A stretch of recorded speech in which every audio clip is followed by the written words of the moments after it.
আপনাদের সামনে বড় কথা বলার দরকার নেই, পুরান দুটা স্মৃতি বলে শেষ করব। ৭১ সাল, ৭১ কে কে দেখছেন? দুই চারজন জানান তো, হাত তুলেন, হাত তুলছেন। ৭১ সম্পর্কে জানেন তো? ৭১ আমারে মা বোন,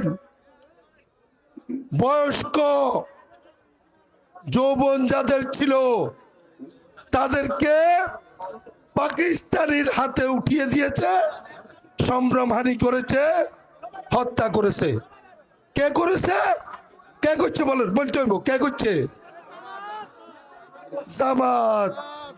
এই দলটি আবার ভোটে দাঁড়াইছে।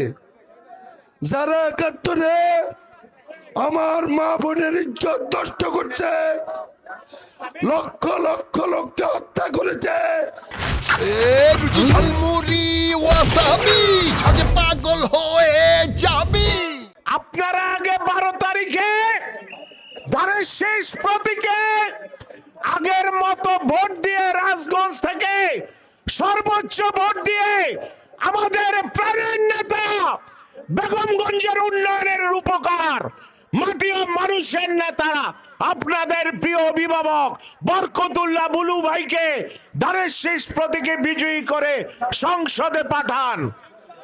ইনশাআল্লাহ আমরা কথা দিচ্ছি, বেগমগঞ্জ বিএনপির পক্ষ থেকে এই রাজগঞ্জের প্রতিটি দাবি, প্রতিটি আমরা আদায় করে নেব বরকতুল্লাহ বুলু ভাইয়ের কাছ থেকে। আপনাদের একটি দাবিও অপূর্ণ থাকবে না, এটা বেগমগঞ্জ উপজেলা বিএনপির দায়িত্ব। আপনারা এই রাজগঞ্জ থেকে বুলু ভাইকে সর্বোচ্চ ভোট দিতে হবে, 16 ইউনিয়নের মধ্যে সর্বোচ্চ ভোট দিতে হবে। আপনারা 12 তারিখ দেখা হবে বিজয়ের পতাকা হাতে ইনশাআল্লাহ।